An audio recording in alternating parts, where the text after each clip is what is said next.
n'isonye anyị na channel a na-akpọ Food to Relish aka rie nri gị ka ọ tọọ gị ụtọ. Tata m ga-esiru na achịcha anyị na Enugu steeti. Achịcha bụ ndị Enugu steeti ji eme ngala. Ọ na-atọgodi. Ka m gosi nka m si esi ya. Aga m ebu ụzọ wụpụta achịcha m. Isi okwo ya na mmiri, zapụ enyi ya, sokwo ya. Achịcha na ose bụ nwanne. Ose mmiri. Nwepụta ose, sachachaa ya. Eji ngote ose fresh maka achọghị m iji ose na fridge. Nsachachaa ya ngụpụta ya. Ndị be anyị ọ bụrụ na ịma mmiri ngo achịcha, kọmentị godu na vidiyo ka anyị marụ ịlaiki ya achịcha ka ọ just na maka na a na-eri ya. Ọ bụrụ onye ọbụla maka esi achịcha. Aga m ebido suo ose m ga-eji esi achịcha. Achịcha na ose bụ nwanne. O nwere ose ọbụla itinye gị ka ọ karịa ya.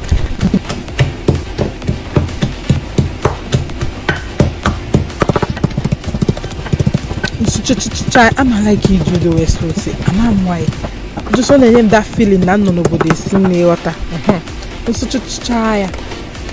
Mbido siwe beans mo. Maka enwere m fiofio. Achịcha dị mma na fiofio. A na-eji achịcha esi fiofio. A na-eji ibube esi fiofio. Sorry, a na-eji fiofio esi achịcha. Nekwanụ m, ekomene. A na-eji fiofio esi achịcha.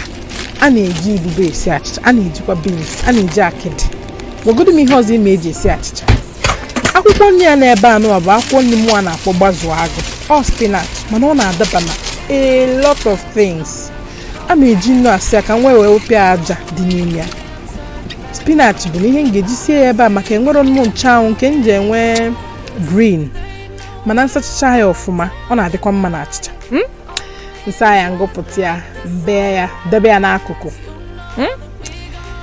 Ihe anyị ga-emezi kịta bụ na ị ga-eche ka achịcha, ọ bụrụ na ị ga-eri achịcha gị na mgbede, isi okwo ya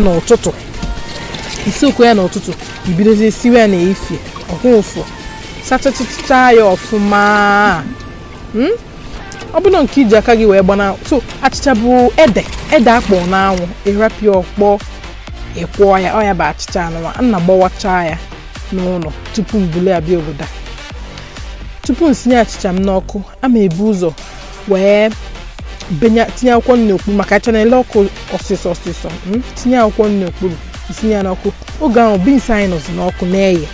Mmanụ beans nwụọ ya nke izizi, sachacha ya, sikwasịkwa ọzọ ka ọ yee. A ma ebu ụzọ sichachiriri beans ka ọ yee tupu m bido wee kwadobe achịcha maka achịcha dị afịa rọọ ya. Ị ga-esi ma na achịcha ya ego bụ ịbịa nene ya ọ gbajie oji, ọ dịchachazịa soft. A na-erikarị achịcha na Satọde mgbe mmadụ nwere time tupu anyị sie nri a na mgbe ahụ akwụkwọ nri ya ka m bido bewezi akwụkwọ nri. M ga-ebezi ya kirikiri nke ga-amazi mma n'elu nri. Ọkụ ịghọta na ka my friend sitere na a na-ebe akwụkwọ nri, o jide ya n'etiti ọgbọwa ya bezie ya. N'idiri bịa arrange wezie ya mgbe pempe ịfụkwa arrangement ma kọrị asa ebe kọrị bee ya ka ọ dị clean. Mbe ya na arrange ma kọrị afụfụ ụwa, mana ijide ya n'etiti otu ebe ya kirikiri ọ na-ama. Yabasị bụkwa ihe ọzọ na-amụ mma na achịcha. Ị ga-erie ya na mmanụ, ibe ya round ka ọ dị okpokpo n'ime achịcha gị ịghọta. Bechicha ya okpokpo. Iji yuzu yabasị red, ọ bụrụkwa yabasị ọcha. Bechicha yabasị na ndobe ya na mgbe ahụ achịcha ya na-eye, beans anyị na-eyekwa ya bụ agwa. Unu mana ama like ọnụ ụtọ. Saa azụ m ga-eji wee taa anụ rie achịcha m. Saa azụ friji, saa ya mbe ya, mpụtanyewe ya n'ọkụ. Beans anyị dịkwa ka ọyego. Beans anyị rie ya. Achịcha asa m achịcha eri mgbe mana esinyere ya n'ọkụ. Mmanụ na-adị n'blọk n'obodo ahụ, so ị ga-ebido dowe ya n'akụkụ ọkụ gị ka o bido na-emelt.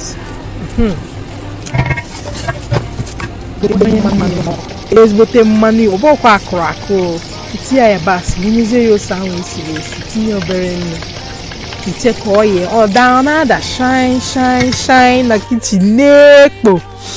Itinye ya magị, ị na-eyekwa azụ gị. Achịcha na beans, achịcha na fiofio, achịcha na ibube. Kedu nke bụ your favorite? Nke kacha amasị gị? Mgbe achịcha ya yego, iwuzie mmanụ ahụ ya na achịcha, ịgwọkọọ ya. ịgwọkọ ya itinye ya beans gị ma ọ bụ akịdị ma ihe ọbụla iji na-eri achịcha gị ịgwọkọ ya hey oh hey onye nri ka mbụ mana onwe ihe ome onye nri ka mbụ itinye ogiri oyibo itinye ya nnu ịgwọkọ ya itestie ya ọ dịgo mma chikwasị ya n'ọkụ beans anyị mmiri bịara ya ka achịcha dị a bit liquid mana ịchọ ka ọ dị dry ịhapụtụkwa ya n'ọkụ ka ọ mịkọọ mmiri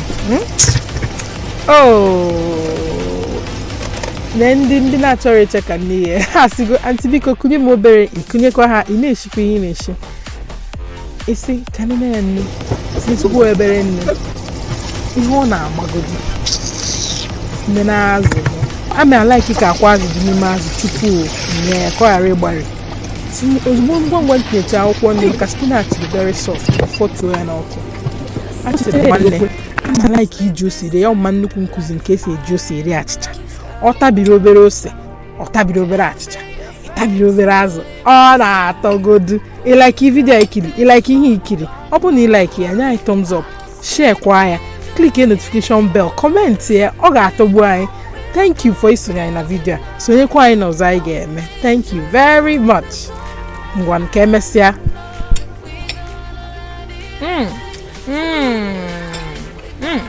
ka emesịa